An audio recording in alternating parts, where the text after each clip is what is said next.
We've made it back to the hideout, and we're more or less just going to be watching a cutscene during this episode. So we'll get to that. Here's Gav.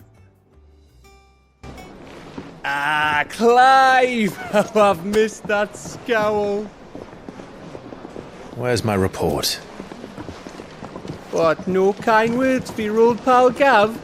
If it's kind words you're after, you're fishing in the wrong barrel. Now sit down, you fool.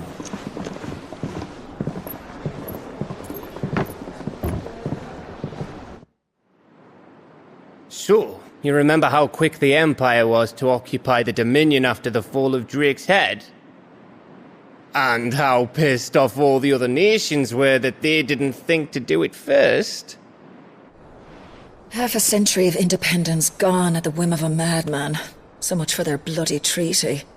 Clearly, the promise of unblighted land and the world's supply of crystals was too much for his radiance to resist. And now the Republic's finally decided to follow suit, using liberation as an excuse to declare war on Sambrek. Lined up right outside the Dominion's gates as we speak, looking to starve the Imperials into submission. And now all eyes are on the Strait of Author. Well, the two nations beat their shields. The rest sharpen their daggers, ready to set upon the war-weary victor. They'll never see us coming. It's time we moved on the mother crystals.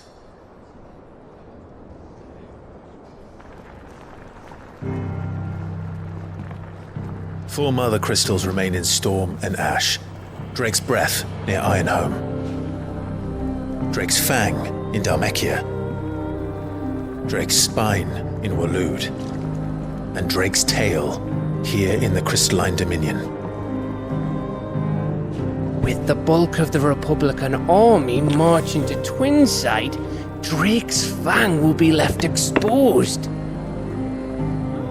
That is exactly the move Kupka would anticipate. And if there is anything these past 5 years have taught us, is that he loves his traps. There is one place, however, where nobody will be expecting us to go. Drake's Breath.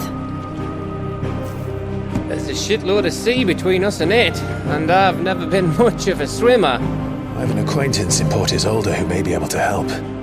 Who's that then? My uncle, Byron Rosfield. Lord Byron Rosfield of the Seven High Houses, the trade magnate with holdings in over 100 cities. Wait, Rosfield.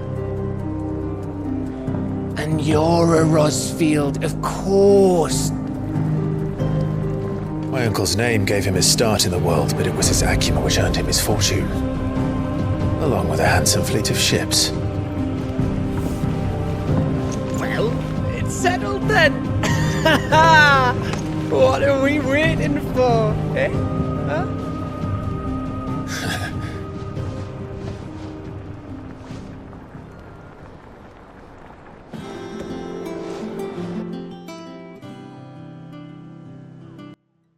So our next stop is the Iron Kingdom, and that's going to definitely draw out some emotions, perhaps even some of Jill's past.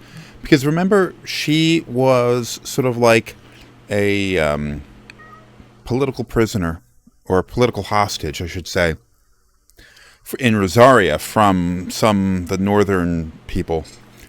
And after Sambrek went and invaded Rosaria and basically like took a chunk of it, it left Rosaria weakened, and the Iron Kingdom invaded, the Iron Bloods invaded, and they captured Jill. Basically, like, she thought she was basically going to be used as a sex slave, which didn't seem to happen because they discovered that she was a dominant, and they don't have that high of an opinion of these people as people, but they do definitely use them as soldiers. So she was more or less conscripted into their army and used to fight as Shiva against their enemies. So I don't know how happy she's going to be to go back into the Iron Kingdom, but maybe if she's there to fuck up their shit, she'll be all into it. Anyway, it's a short episode, but, you know, that'll be it.